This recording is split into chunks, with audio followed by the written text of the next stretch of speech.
certains d'entre vous, soit dans des formations ou dans des compétitions, des choses comme ça. Donc, ça va faire bientôt 5 ans que je travaille à l'Institut national du sport, avant connu sous le nom du Centre national, multisport. J'ai travaillé beaucoup avec les sports aquatiques et un peu avec le groupe de courte piste là, au Centre national, à l'Arena Maurice-Richard.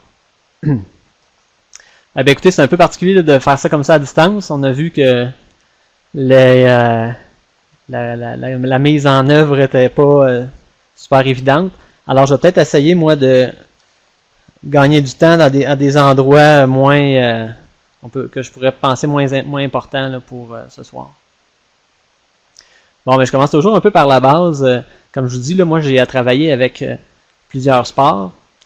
Fait que je me considère pas un expert de tous ces sports-là, bien évidemment. Mais j'aime bien m'appuyer là, sur les connaissances théoriques, puis m'enrichir des discussions avec différents entraîneurs de différents niveaux. Fait qu'aujourd'hui, je vais essayer de vous parler de moi, ce qui me semble important dans le patinage courte piste. Comme je dis, avec mon expérience, puis en me basant sur des lectures. Principalement là, le groupe hollandais là, de Koninck, de Groot et est-ce que j'en oublie un? Donc les gens du patinage longue piste, bien sûr, mais on va regarder comment on peut naviguer là-dedans. Alors on y va. Bon, évidemment, là, je vais passer le classique là, rapidement. Bon, la formation puis mes mises en action en biomécanique, là. Donc on parle toujours des lois de Newton là, qui s'appliquent au corps humain. Alors je vais tout de suite quand même là, prendre le temps de présenter là, ces lois-là. Là. Newton là, qui avait découvert justement la loi de l'inertie en dessous de son pommier. Là. Donc 3 principes là, mécaniques universels qui permettent d'analyser le déplacement des corps, quel qu'il soit. La biomécanique, ben, on s'intéresse à l'être humain avec son environnement. Donc l'inertie, ça dit ben, que tout corps tend à conserver son état de mouvement si aucune force n'y est appliquée à celui-ci. Donc si ça bouge, puis il n'y a rien qui change, la vitesse de l'objet va rester. Puis si ça bouge pas, ben il va falloir appliquer une force sur lui pour le faire décoller, si on peut dire. Ensuite de ça, bon, le principe de l'accélération. Donc on dit que l'accélération d'un corps, d'un objet, c'est proportionnel à la force qu'on applique, puis inversement proportionnel à sa masse. Si c'est pesant, il faut forcer fort. Si on va aller vite, il faut forcer fort.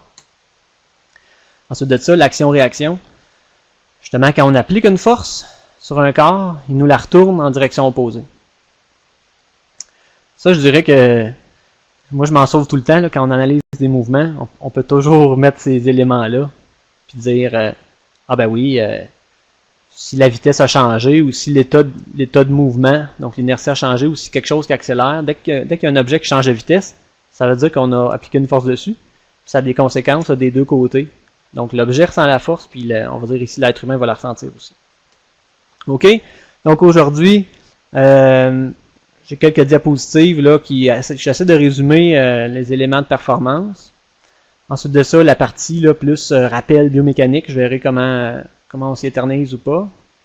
Et puis, je vais vraiment là, vous montrer qu'est-ce que j'ai trouvé dans la littérature scientifique pour parler des éléments ou des phases du patinage de vitesse. Ok, je vais garder une dizaine de minutes pour les questions. On va essayer de faire ça comme ça. Ok, je rappelle, vous pouvez écrire vos questions vers Marie-Pierre qui va les filtrer. On va ici. OK. Fait que vous allez voir, là, c'est vraiment j'ai pris mon approche un peu classique. En même temps, je vais vous montrer, moi, comment je travaille avec les différents sports pour communiquer avec les gens. Donc, moi, je reste là, dans mes spécialités, je dirais biomécanique.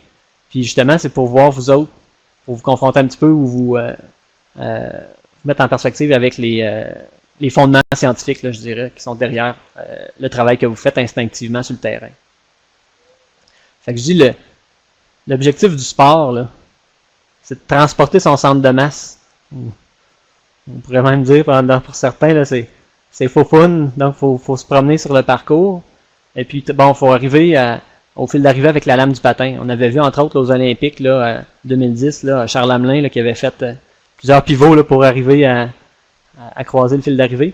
Donc, OK, ça prend, je dis, va falloir appliquer des forces, diriger ces forces-là pour faire avancer le patineur. Et puis même, peut-être, en déployer des forces pour garder son équilibre, ou en tout cas, sauver la mise. OK, il faudra démarrer à partir d'une position immobile, deux points d'appui. Alors, je dis, il y a une partie statique, il faut que l'athlète soit capable d'être rigide, solide au début. Temps de réaction. Troisième point, stabilité du corps et des segments pendant l'application de force. Donc, on veut que quand on force sur la glace, que tout ça crée une chaîne de réaction entre les os qui permettent de faire avancer le body, le corps au complet. OK, donc ça, je vous dis, c'est des grands principes, mais sur le terrain, on peut voir là, quand ça cloche, quand ça va bien. Je disais, bon, ben, le parcours, c'est à peu près la moitié de la distance de la piste est en virage. Puis bon, c'est ça, effectivement, par rapport à la section droite. Puis je disais, ben, effectivement, là, il y a des adversaires en cours de route, il peut y avoir des collisions, etc. Vraiment de base, c'est quoi la tâche, là? Donc, je disais, oui, la piste mesure 111 mètres, mais un tour réel, c'est beaucoup plus autour de 117. Donc, ça a été mesuré par des équipes. Donc, il y a des gens qui s'intéressent là, internationalement à voir les trajectoires. Donc, oui, pas au fil d'arrivée, mais je veux dire au départ. Donc, tout le monde va converger dans la courbe. Après ça, les gens vont gérer leur trajectoire pour avoir la plus grande vitesse possible. Donc, j'écrivais tout de suite d'emblée au niveau senior, là, ils font 2-3 enjambées dans la section droite. Sinon, c'est juste du virage. Puis même en bas, je mettais la trajectoire approximative, là, justement, des courses qui vont vite. Là. Donc, c'est presque une ellipse, ou même presque un cercle. Là. Puis quand on voit des Coupes du monde qui ont lieu à Montréal, là, en tout cas, quand on voit le niveau international, là, on le constate. Ce que je disais ici, c'est que bon, les virages vont être bien importants. Faudra jauger cette vitesse-là pour la conserver aussi là, pendant toute la durée de la piste. Là.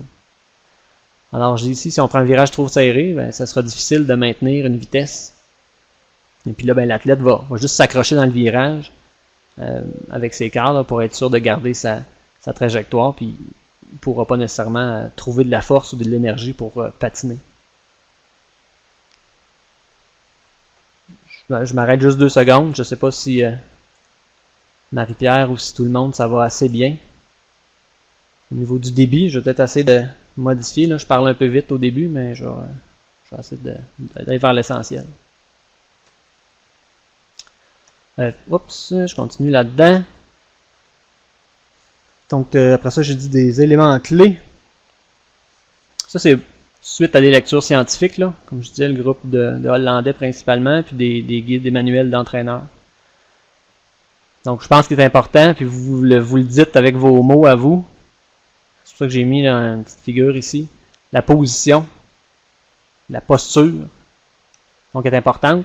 Je dis que ça prend des grandes flexions articulaires pour minimiser la surface frontale. Il faut être bas, il ne faut pas juste baisser la tête. Il faut que les articulations hanche, genou, cheville soient en flexion. OK? Donc, ça fait un petit patineur qui avance dans le vent.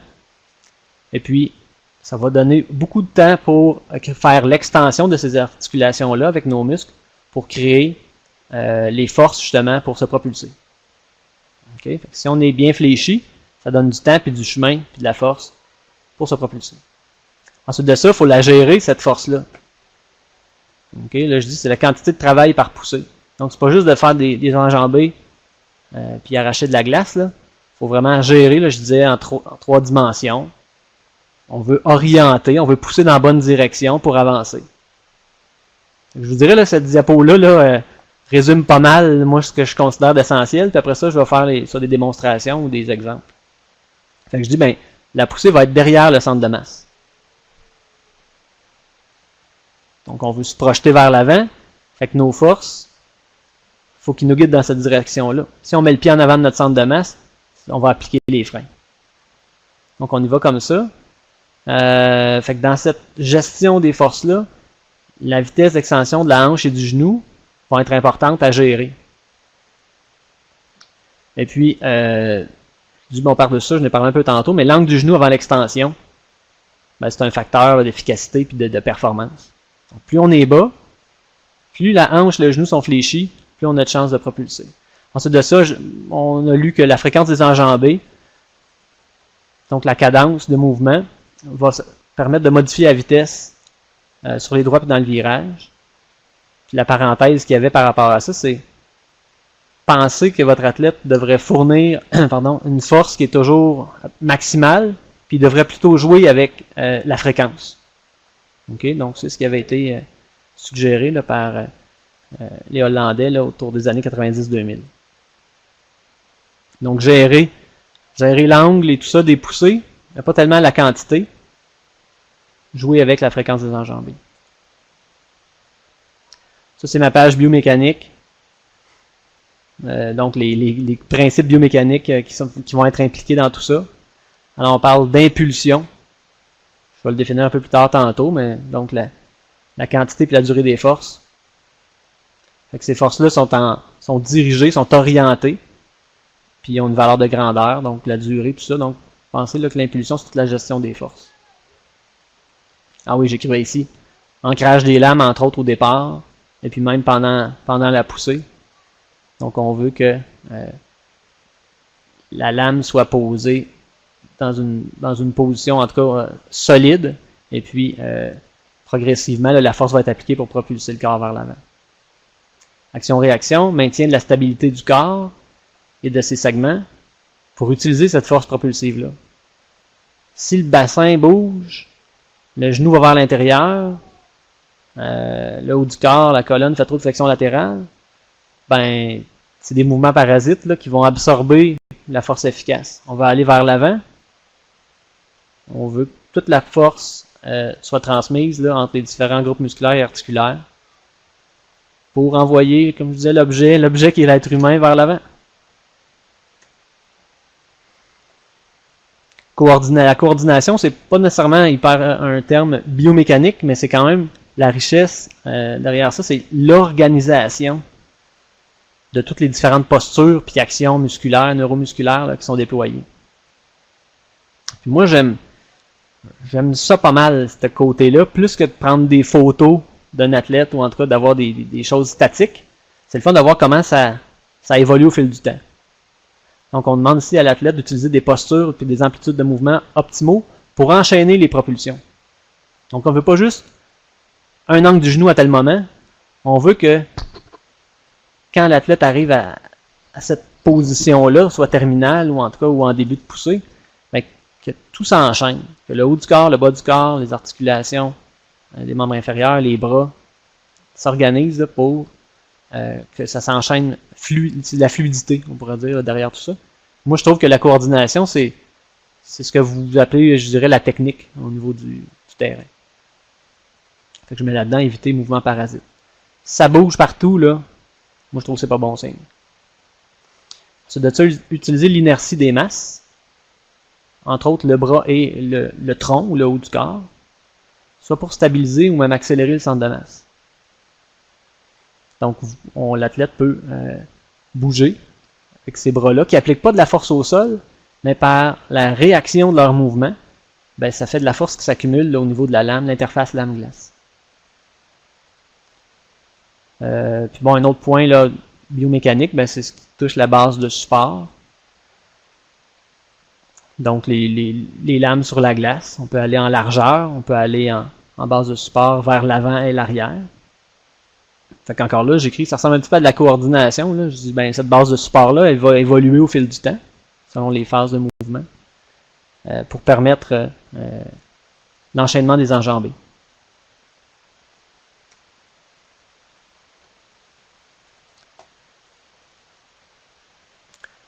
Là, j'avais une petite pensée bien. Comme je vous dis, là, je résume pas mal. Là, je sais pas si ça...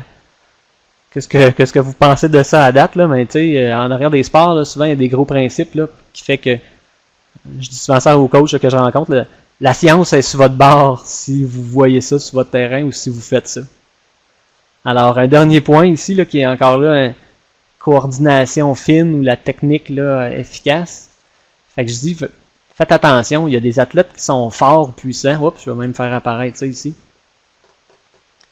Des athlètes forts qui peuvent se débrouiller. Moi, je trouve que quand on analyse, on voit qu'il y a des gens qui sont performants, mais il y a beaucoup d'énergie qui se dissipe, qui se gaspille. Alors, on peut penser qu'un athlète rendu à un certain niveau là, peut faire attention, je veux dire ça comme ça, là, en tout cas, viser de l'efficacité. Fait que là, il y avait des exemples dans la littérature, là, Todd Hollinger, là, qui a travaillé dans l'Ouest canadien, et avec les Hollandais aussi. Donc, ben, il y avait probablement, c'est lui qui avait dit ça, donc les athlètes dans sa cohorte, là, ils voyaient que il y avait des gens performants qui bougeaient de façon un peu inorthodoxe ou quelque chose comme ça. Alors, il mentionnait aussi que quand la vitesse de déplacement augmente, là, à un moment donné, l'athlète va tellement vite sur la glace que de toute façon, il y aura de moins en moins de marge de manœuvre pour appliquer sa force. Alors, ça va rattraper l'athlète performant à un moment donné. J'ai mis des images là en bas, là. Bon, mon animation là, peut peut-être me jouer des tours à l'occasion. C'était une illustration là, que Normand Teasdale là, de l'Université Laval là, m'avait partagé. Donc, dans des tests là, de poussée latérale, pour voir, bon, on voit les images avec la plateforme de force et puis les graphiques de force. Encore là, j'avais vu des précédents là, dans la littérature. Là. J'ai jamais demandé à Normand quelle était la suite là, de toutes ces affaires-là, mais je vois qu'il y avait des avis là, qui ont divergé un petit peu au cours de l'histoire.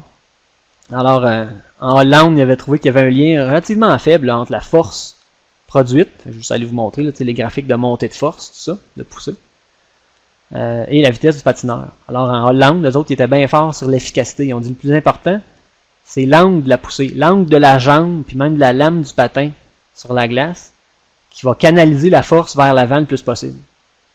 Fait qu'eux autres, on va dire, ils jouaient sur l'efficacité comme ça, la gestion de la force. Todd Hollinger, en 99, il dit, ben, pour les sprinteurs de 500 puis de 1000, il y a une assez bonne corrélation entre l'impulsion, ou la poussée latérale, la quantité de force qu'ils peuvent donner, et la performance de l'athlète. Donc, il semble avoir un intérêt là. Puis moi aussi, je pense que ça a bien de l'allure de dire que si mon athlète est fort, ben, les chances sont sur son bord. Il y a un élément, il y a un outil qui est bien affûté. Il faut qu'il affûte les autres, qui s'appelle l'efficacité. Comment bien gérer sa force. Fait que je remonte finalement en haut. Il faut toujours penser que, puis même je recommence par la fin de mon titre, l'athlète doit avoir des capacités physiques, métaboliques, énergétiques, des choses comme ça. Il doit bien les utiliser, et c'est ça, par une bonne technique. Mais tu sais, au-delà de la technique, c'est pas juste la gestuelle, c'est vraiment ce que j'écris ici là. Au-delà du geste et des capacités, il est élégant, ça a l'air beau, oui, c'est un athlète qui est fort. Il faut quand même regarder en détail, là, quand il produit sa performance, qu'est-ce qui se passe vraiment comme gestion des forces. C'est là que je vais peut-être aller un peu plus vite que prévu. Donc, c'est un rappel des notions biomécaniques. J'en ai parlé un petit peu dans mon introduction en cours de route. Je dirais peut-être plus nommer les grandes lignes. Okay? Donc ici, je parlais de l'équilibre. Il faut vraiment voir l'équilibre comme un élément donc au niveau des forces. L'équilibre, ça veut dire que les forces sont en équilibre. Donc, il y en a autant d'un bord que de l'autre. Je dis ça comme ça là, pour mon cousin ici là, en planche à neige.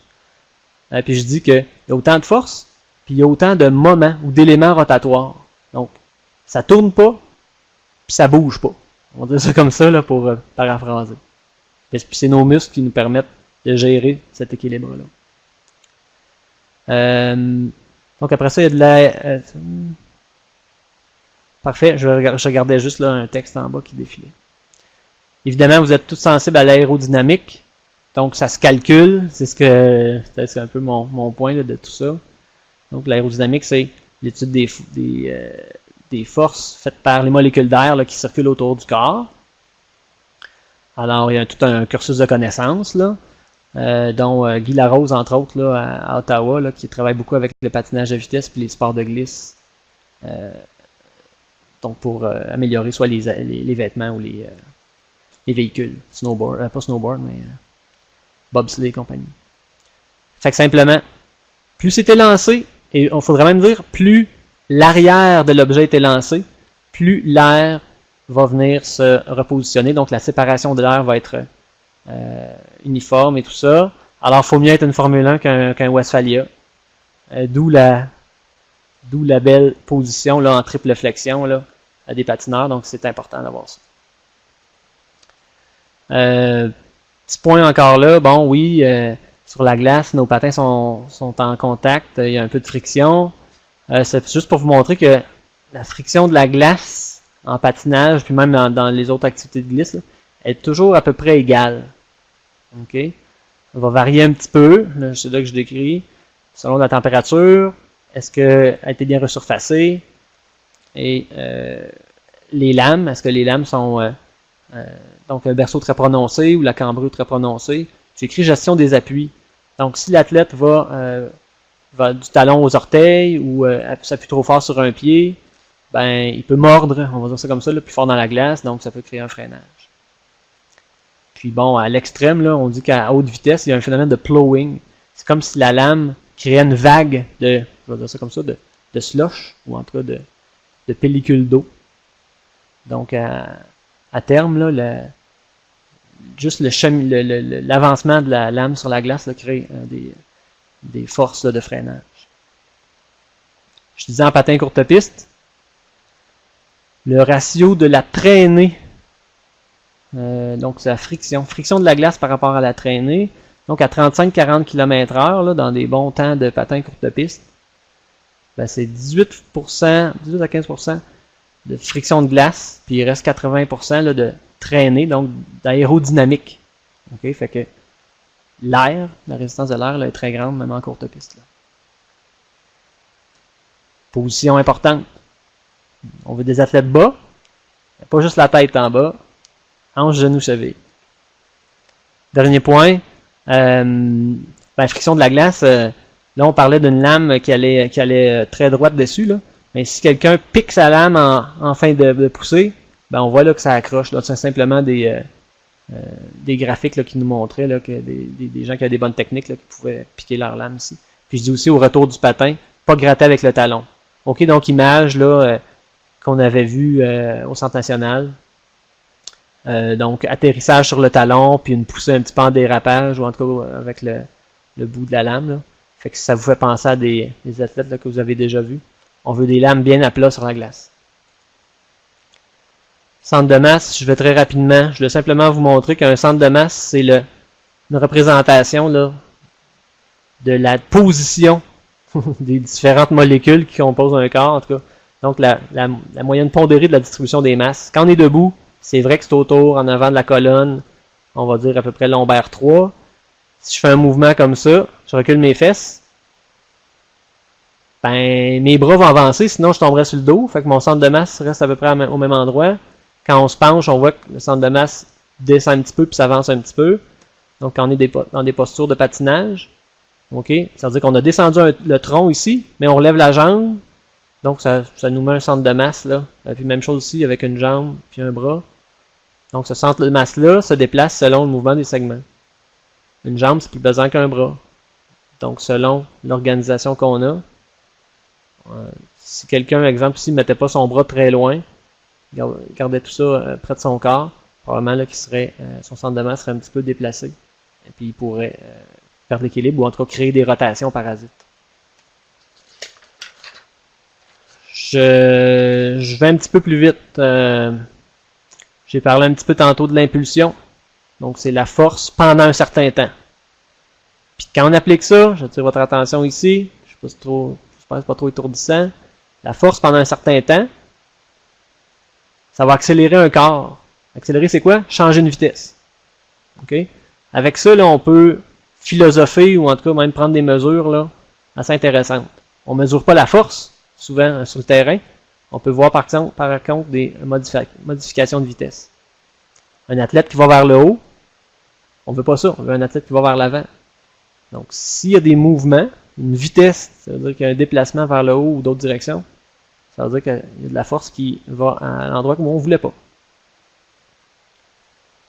Je reviens avec des termes d'efficacité. Je n'ai pas trouvé de façon plus élégante de le dire. On peut parler d'une efficacité en puissance quand il y a beaucoup de travail fait avec chaque poussée. Donc, il y a une efficacité de poussée. Puis, il peut y avoir une autre efficacité que j'ai appelée d'économie. Un athlète qui est très fluide. Sa vitesse, elle ne change pas. On détecte presque pas là, quand est-ce qu'il applique ses forces. Il continue, il coupe la glace, il s'en va vers l'avant. Donc, lui, il y a une économie, il y a une belle glisse, peut-être, on pourrait dire. Okay, donc, les deux peuvent venir s'appuyer. Force de réaction. En fait, ce que je vois, c'est que je touche quand même à pas mal d'affaires. Et puis, plus loin, j'aurai plus des exemples très très typiques, là, mais en tout cas, je vais comme ça. Je pense qu'on va plus parler d'images, si vous permettez. Alors, si quelqu'un met son pied en avant, le pied applique une force sur la glace, la réaction fait reculer, etc. On se supporte ou on se propulse. En patinage, je vais commencer par la figure ici qui est courbée. Donc, je dis, en tiret, c'est la trajectoire du centre de masse. Donc, on avait une vitesse vers l'avant ici. La ligne démontre ici une propulsion, une poussée. On dit qu'il y a un delta vitesse, il y a un changement de vitesse un peu vers la gauche. Donc, mon corps avançait. Je mets une force un peu vers la gauche, un peu vers l'arrière. On vient d'accélérer le corps. Donc, en patinage, on n'aura pas le choix d'accepter, on va dire ça comme ça, d'accepter qu'il y a juste une partie de la force qui est efficace puis va propulser le corps. Il faut penser qu'on est en 3 dimensions. Donc là, on parle du avant et vers le côté. Si on avait une autre photo ici. On voit mon vecteur qui part à peu près de la plante du pied. Donc la poussée va venir pousser le bassin et le restant du corps durant la phase de poussée. Donc la poussée va diminuer, va s'orienter de plus en plus vers l'avant.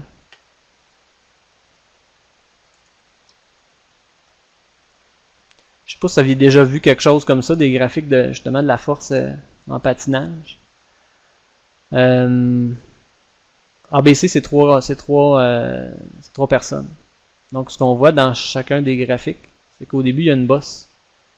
Quand l'appui arrive au recouvrement, donc le pied est posé sur la glace, transfert de poids. Transfert d'appui, je sais pas dire vrai dire. Après ça, on arrive dans la phase du milieu, on voit que la force diminue. Donc, on est en allègement où le corps tombe vers l'avant et, on va dire, on va appeler ça le centre des deux pieds. Et puis à la fin, on va vraiment la poussée terminale.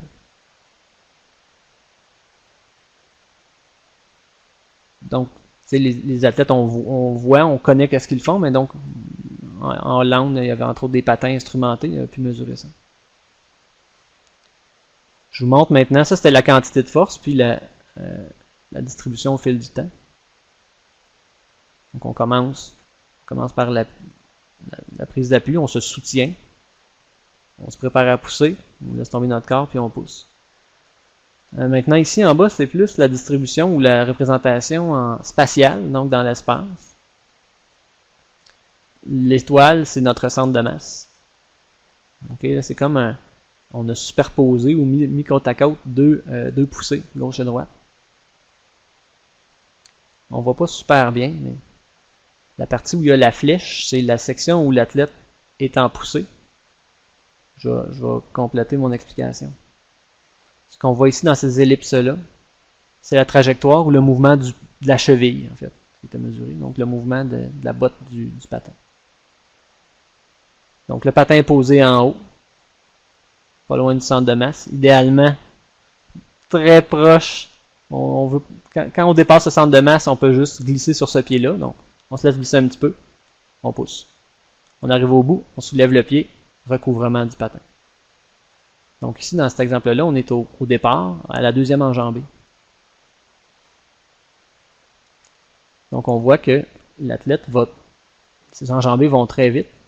Et puis il laisse donc le patin à une bonne distance du centre de masse. Il reste large.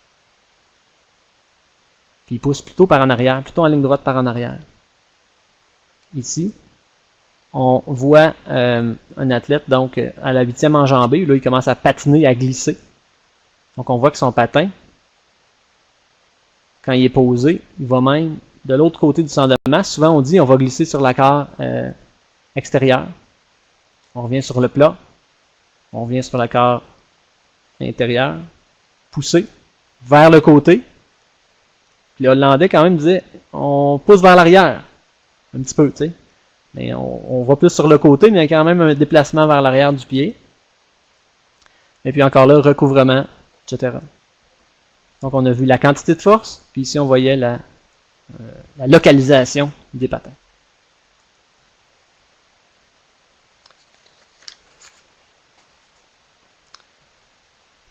Ouais, il faudrait que j'en parle, puisque j'ai commencé ici en disant que le centre de masse puis le patin sont à une certaine distance. Si notre appui est loin, notre centre de masse, ça veut dire qu'il peut tomber vers le centre, tandis que quand on patine, quand on glisse, le patin va de part et d'autre du centre de masse pour nous supporter. Donc, quand il y a une force qui s'applique à une certaine distance d'un objet, ça crée une rotation. Ça, il faut voir ça microscopique et macroscopique. Microscopique dans le sens que nos muscles fonctionnent comme ça. Donc, exemple, autour de notre genou, il y a les quadriceps qui vont tirer en bas pas en bas, mais en bas du genou au niveau du tibia. Ça va créer une rotation. Puis je dis, ben c'est bien fait le corps humain. La rotation articulaire va faire qu'on, comme on dit, on se déplie ou on se relève. Donc, on va faire bouger linéairement le restant du corps. C'est un peu de philosophie là, pour dire que c'est un enchaînement comme ça.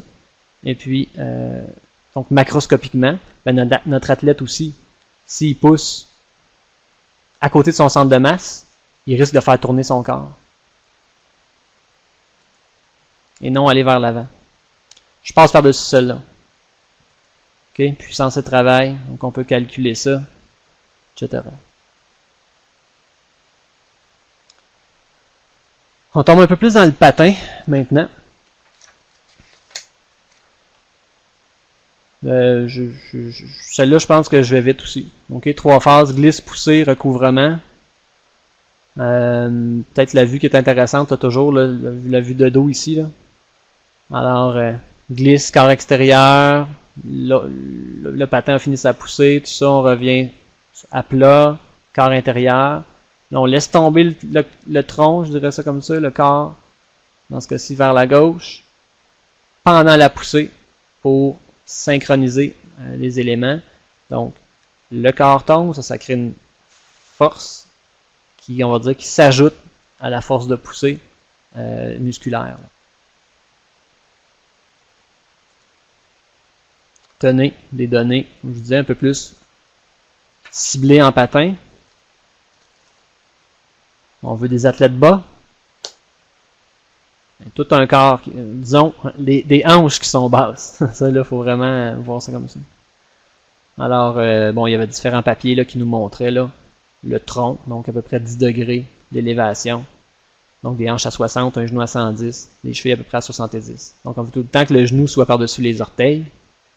À côté, ici, j'avais un graphique de mesure au fil du temps. Je vais surtout attirer votre attention sur les prochaines diapos. Si on ne respecte pas ces angles-là, si notre athlète n'est pas assez bas, bon, on voit que pour la position du tronc, donc beaucoup de hanches, ben c'est 4% pour chaque tranche de 10 degrés de temps qui va s'ajouter. Puis le genou, même chose, 3.3. Les autres, je veux juste dire qu'il y a une influence de l'air, là, la résistance de l'air, qui s'opère aussi. Donc ça peut être estimé. Je l'ai mentionné tantôt, on voulait une hanche et un genou très fléchi. Mais qu'en est-il de l'extension terminale de la poussée? Tiens, Sébastien, j'ai vu le shielding, c'était du drafting en bon français. Donc, si ce groupe-là avait mesuré une amélioration du temps autour de 9% si on se cachait à 1 mètre derrière quelqu'un. Je les vois toutes passer. Donc, je reviens. Donc oui, nos articulations sont très fléchies au début. À l'extension terminale, on dit, exemple, pour le genou, soulevez votre patin à peu près à 140-150 degrés. Pourquoi? Bon, c'est pas tellement l'angle qu'on veut. C'est pas l'angle du genou qu'on recherche. On veut qu'ici en pointillé, on ait tapé l'extension, la vitesse d'extension maximale. On veut que le genou se soit déplié rapidement, puis on se lève. OK? Puis ça, c'est vrai dans tous les sports. On applique notre force, puis on s'enlève de là.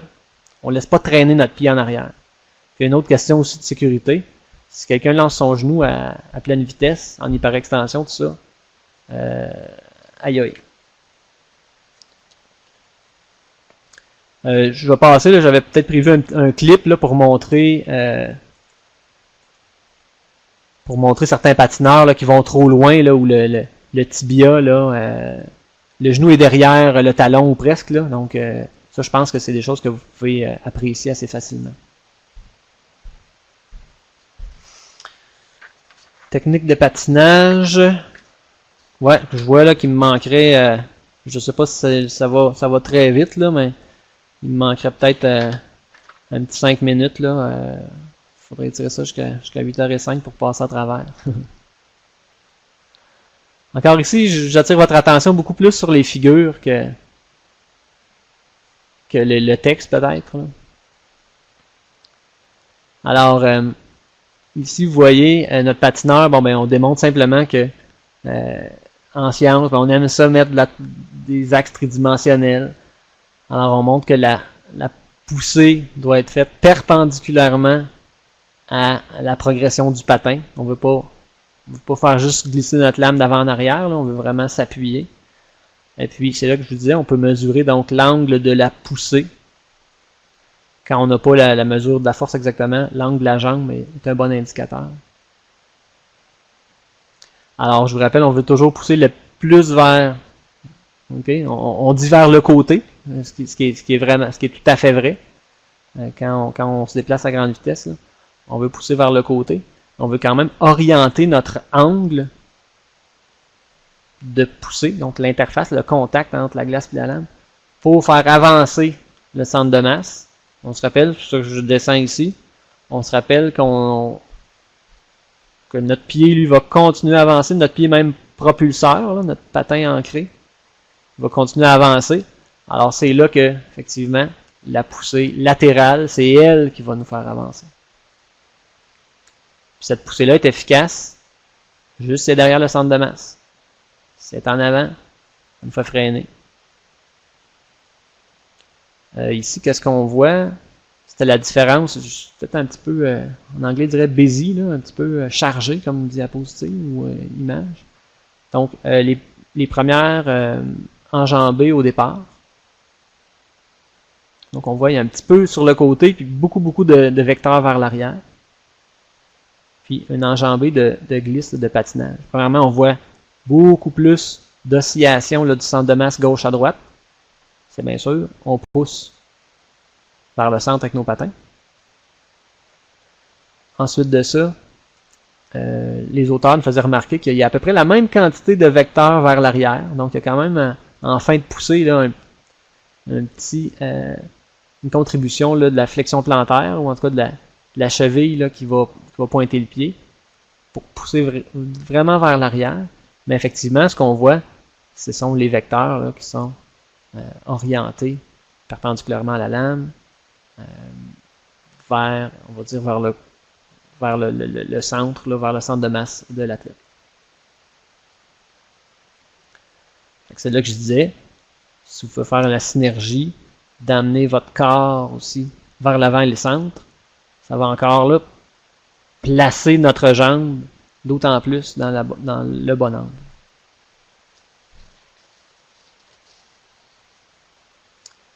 Et puis, bon, je saute tout de suite au troisième point. Les performances internationales étant ce qu'elles sont, on voit ça dans plusieurs sports. même la natation ou la course à pied ou le kayak, là, en tout cas tous les sports là, presque cycliques, ben les gens doivent favoriser la glisse et la poussée, puis avoir un recouvrement rapide. Donc, se préparer aux enchaînements suivants, c'est la clé du succès. Je voulais revenir là-dessus. Donc, c'est peut-être pas hyper spectaculaire. On voit que quand l'athlète est en glisse, il se permet de mettre son pied un peu plus en avant du centre de masse. Se laisse glisser, s'appuie, puis là fait sa poussée. Tandis qu'en sprint, on voit là qu'il était, on va dire, quelques centimètres, 10-15 cm, puis ici presque 40 cm. Donc, alors qu'en sprint ou en accélération, ben là, on n'a pas le temps nécessairement d'aller en glisse, donc on veut un patin qui soit pas très loin du centre de masse. Dans quelques fractions de seconde, il est au bon endroit, et puis on peut appliquer la force propulsive.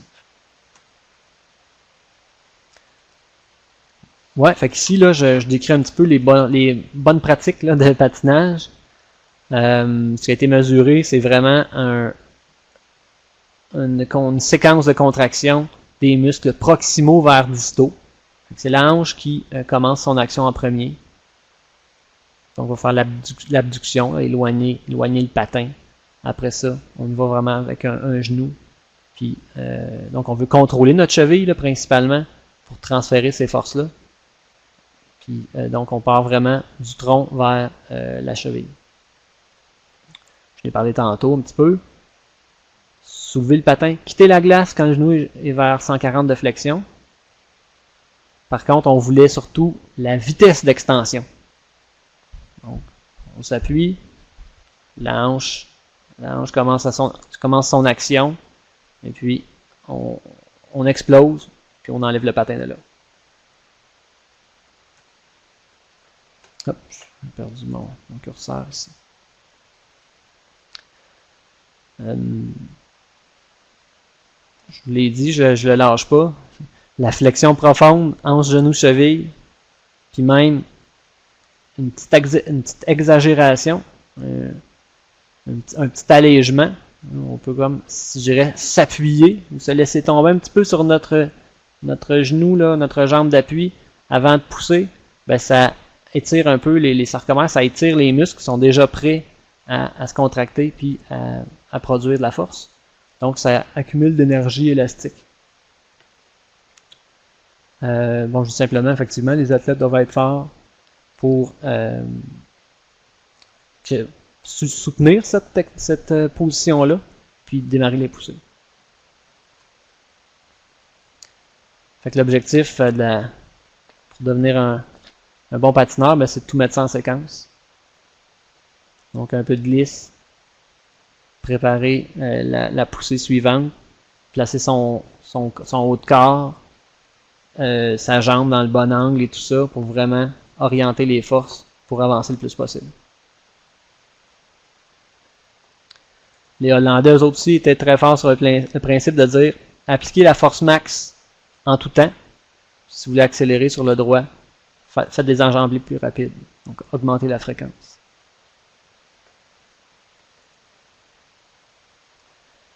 J'aimerais ça peut-être passer un peu rapidement sur cette diapositive-là. Donc, on voyait des séquences de mise en action. Ça ressemble vraiment à ce que je viens de dire tantôt. Là. Ici, gluteus maximus semi-tendineux, donc des ischios, grands fessiers, qui s'activent, on pourrait dire, en premier. En noir, c'est la poussée terminale. C'est là qu'on voit que vaste médial, droit de la cuisse, il y a vraiment sa montée finale. Et puis les mollets, tout ça.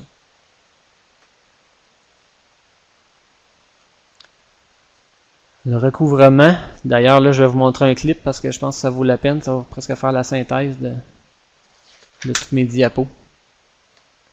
Fait que pendant le recouvrement, l'athlète va ramener sa jambe.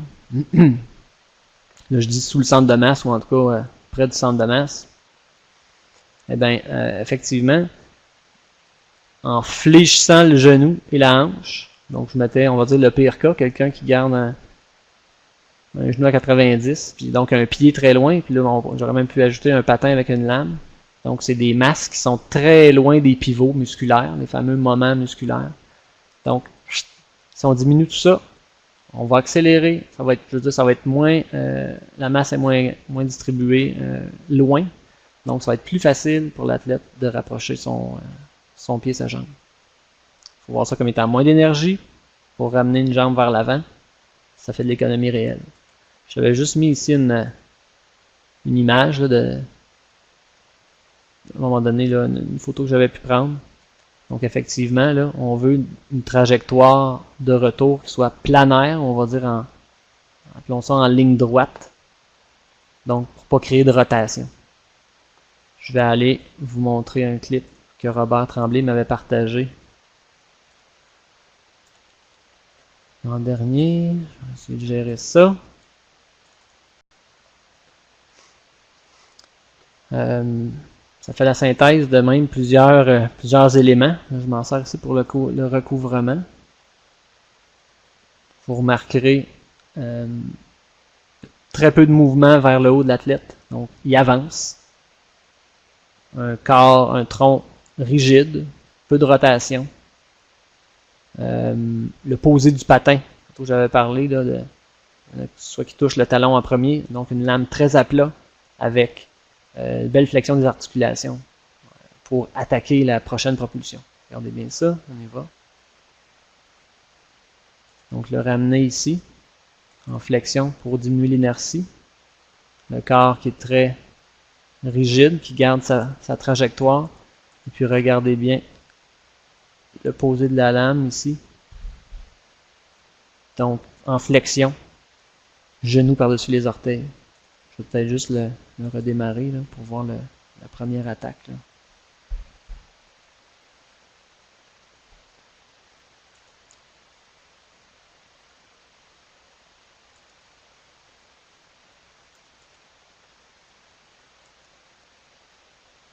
Ouais. Ok, donc l'athlète est bas et il reste bas. Je vais le laisser comme ça. Comme mot qui résume tout ça.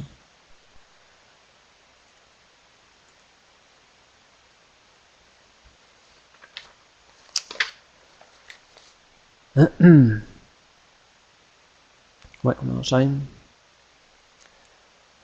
Je vous dis, je reste vraiment dans les éléments là, soit mesurés, là, je ne vais pas dans les subtilités des styles personnels ou quoi.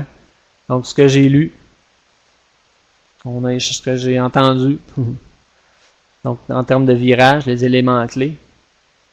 L'élément clé, en fait, ça serait la quantité de travail par enjambée. Donc, on parle beaucoup plus d'une efficacité motrice que voyons, une stratégie là, en haute fréquence.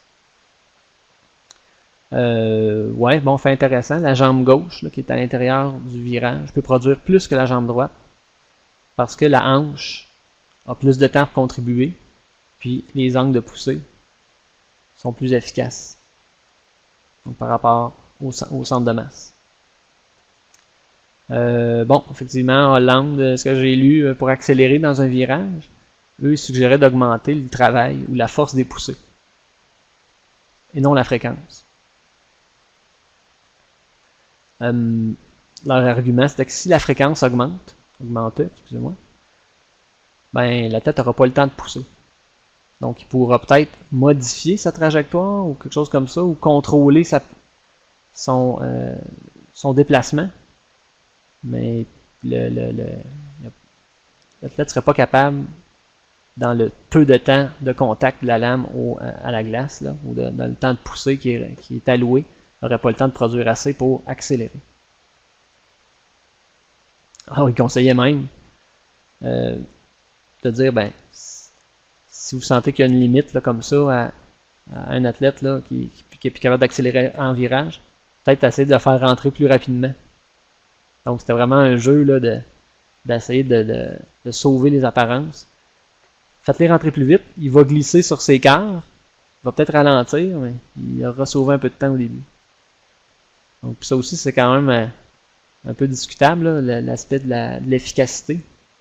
Souvent, on veut qu'un athlète varie sa vitesse le moins possible, qu'il y ait une vitesse de croisière, que chaque enjambée soit payante, puis qu'on ne perçoive pas là, de relance ou de soubresaut à chaque enjambée.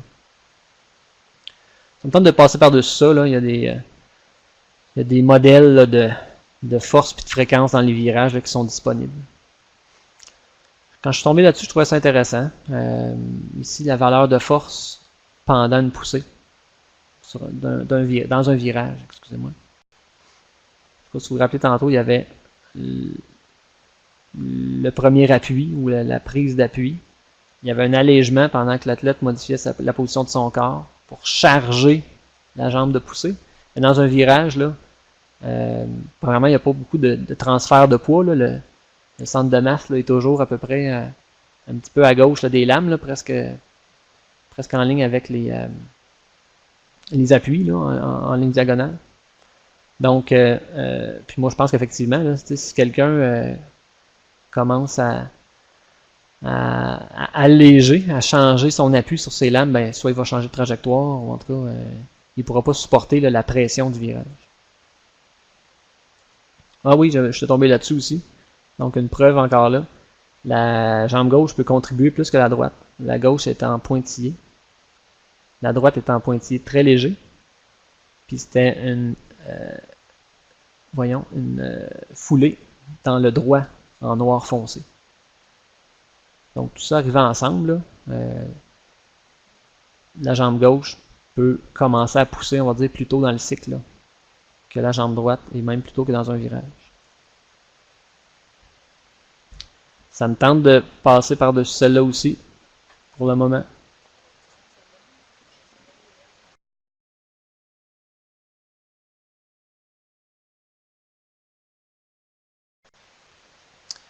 Tenez. Alors, ouais, c'est ça, je l'ai passé par-dessus, là, c'est toutes les mesures ici pour montrer qu'effectivement, on peut mesurer l'équilibre d'un athlète puis les forces impliquées. Ça peut avoir des répercussions là, effectivement sur l'entraînement. Je pense que ça mérite là, peut-être une attention, là, je dirais, à tête plus reposée.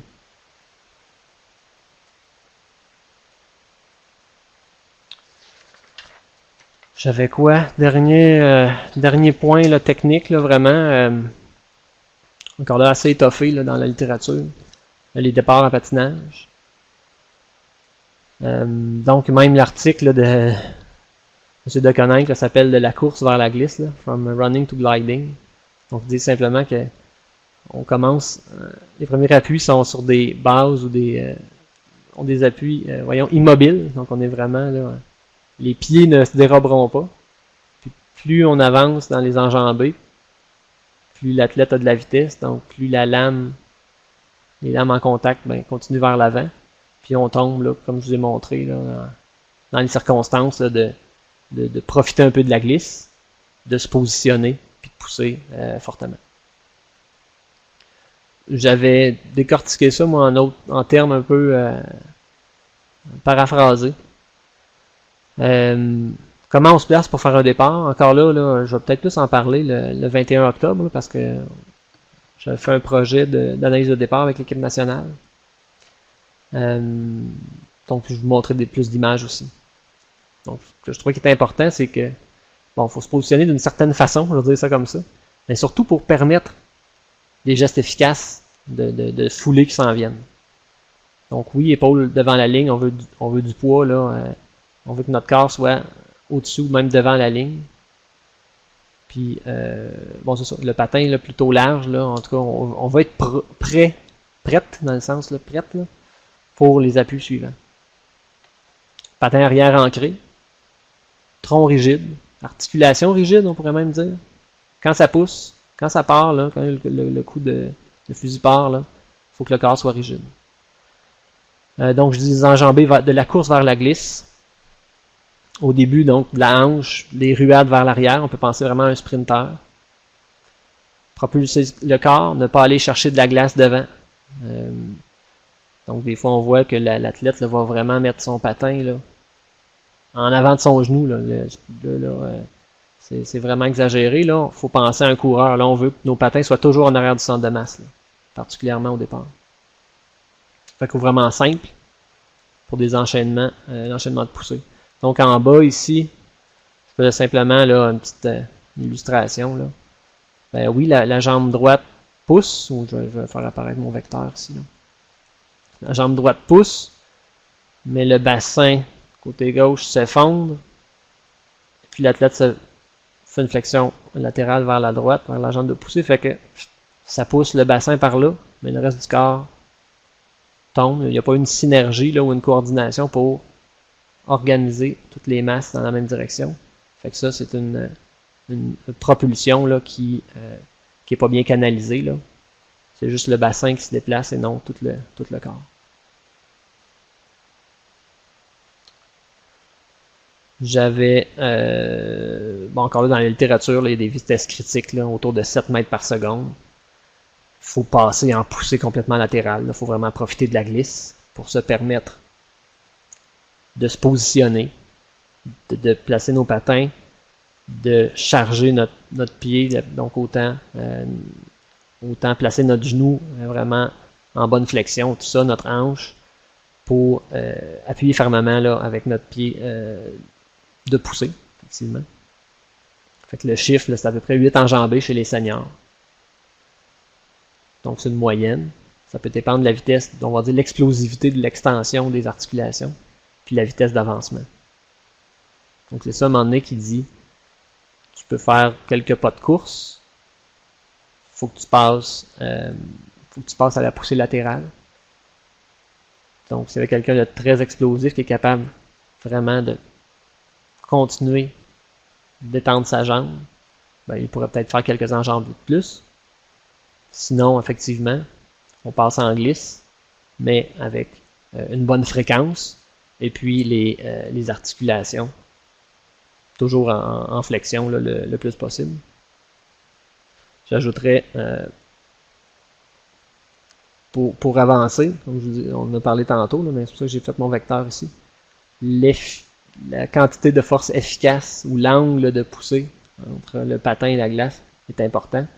On va aller par en avant. Il faut placer notre corps par en avant.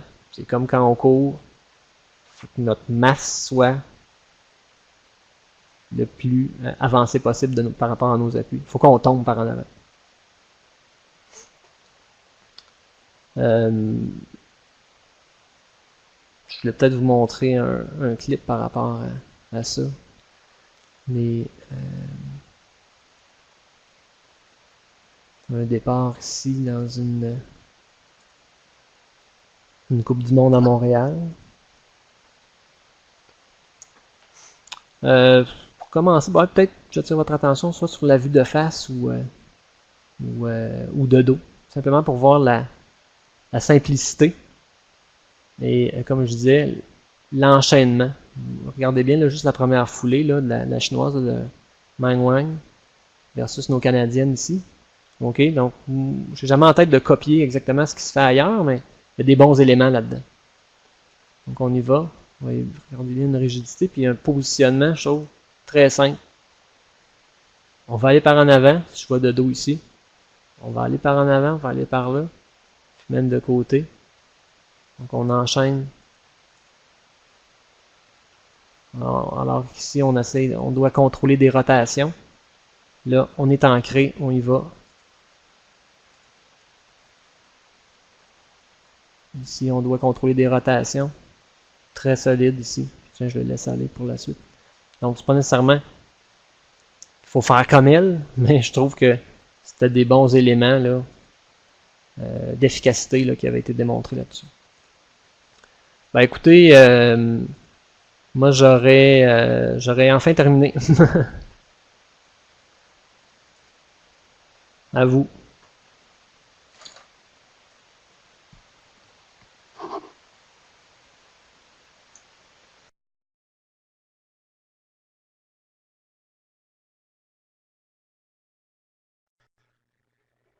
Alors, est-ce que vous m'entendez?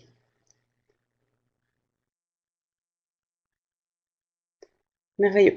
Alors, il est 8h17. Le micro d'Isabelle fonctionne pas. C'est Marie-Pierre Charret. Contente de voir plein de noms que je connais ce soir.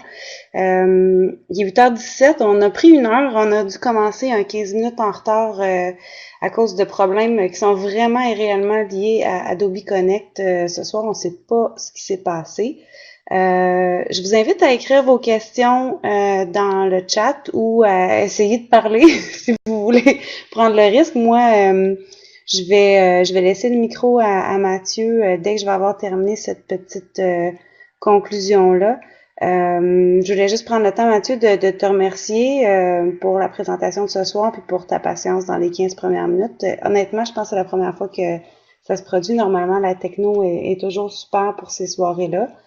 Mathieu va être de nouveau avec vous au mois d'octobre, donc vous pouvez, ce qui est la prochaine soirée des entraîneurs, si je me trompe pas, vous pourrez continuer d'échanger avec lui sur ces sujets-là et sur d'autres. Puis je pense qu'il va rester disponible ce soir pour répondre à vos questions. Vous pouvez poser vos questions dans le chat, puis lui vous répondra de vive voix ou dans le chat, comme je le laisse gérer ça. Je lui laisse le micro. Et merci encore, Mathieu. Bonne soirée tout le monde.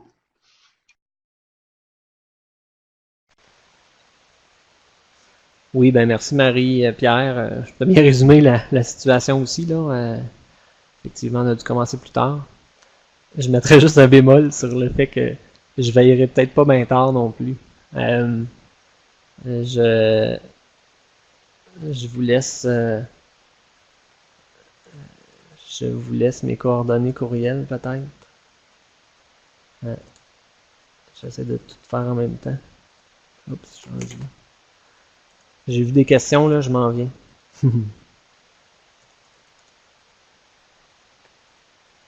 Donc ouais, c'est ça, vous pourrez échanger en temps et lieu. Alors, je reviens dans les questions. Je vois M. Gaston Roy. Bon, le temps de réaction dans le départ est plus qu'important.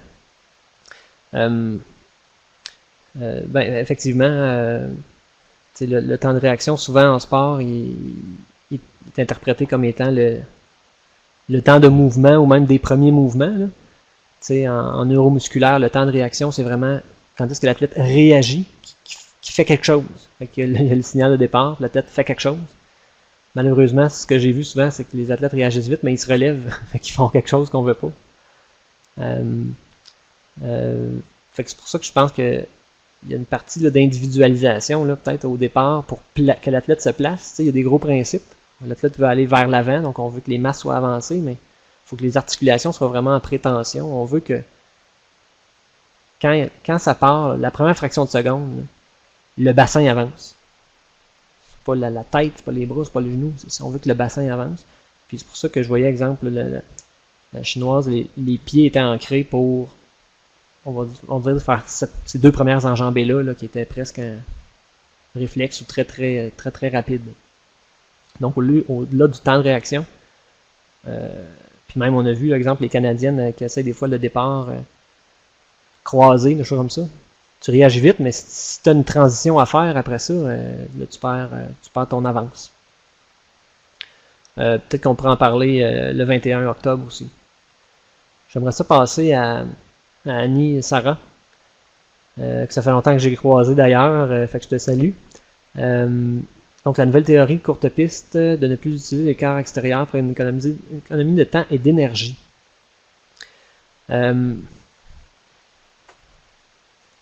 Je sais pas si je l'ai ici, là, en tout cas.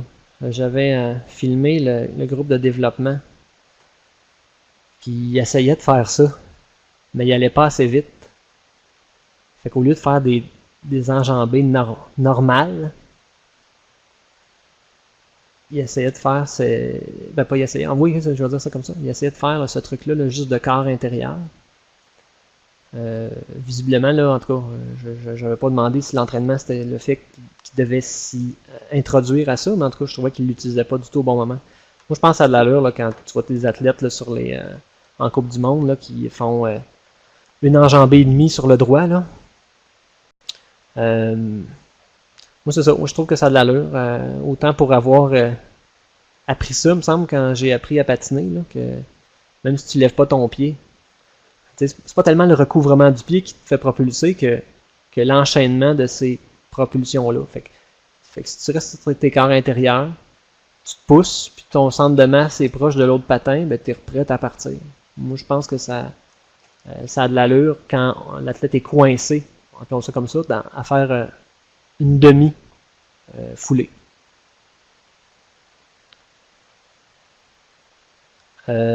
Parfait, Monsieur Roy.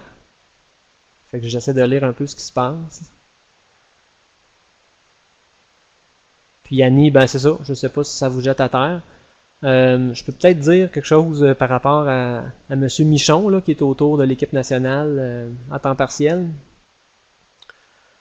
Je l'ai rencontré quelques fois. Je trouve qu'il essaie de trouver des solutions ou des explications.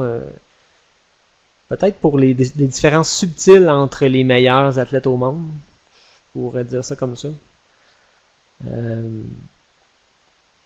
Selon les discours qu'on peut avoir avec cet intervenant-là, c'est ça, il y a des bases qui sont compréhensibles, puis il y en a d'autres qui me semblent très peu appuyées là, par de la recherche. Là. Donc, je connaissais pas, exemple, Annie, si la tendance de rester sur les corps intérieurs était très en vogue, ou moi j'avais entendu ça avec M. Michon, entre autres. Donc, c'est à peu près ça que je voulais vous dire, là, que il me semble que c'est un gars qui essaie d'expliquer les différences très subtiles entre les petits éléments qui peuvent permettre à un athlète de performer ou de profiter un peu plus d'une enjambée par-ci par-là.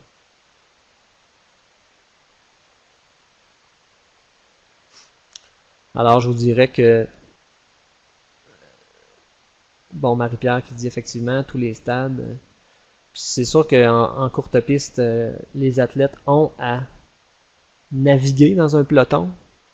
Donc, exemple, il faut être capable de croiser à gauche et à droite, des choses comme ça. Là, mais je pense qu'il faut peut-être inculquer des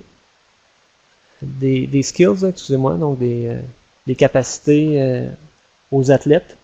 Mais d'après ce que j'avais vu là, à un moment donné au centre de développement, il ne faut quand même pas non plus dire que dans le droit, il faut absolument faire la technique des corps intérieurs.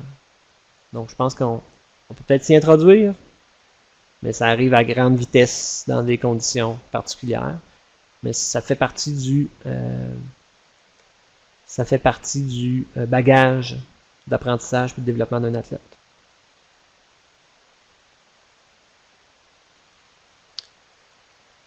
Moi, ça ferait le tour effectivement avec vous.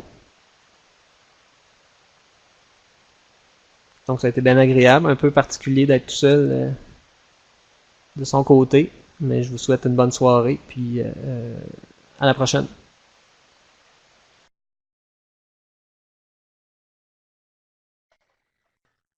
Merci beaucoup, Mathieu. On se reparle demain ou la semaine prochaine pour débriefer, puis Isabelle va nous envoyer le rapport de la soirée. Bonne soirée tout le monde!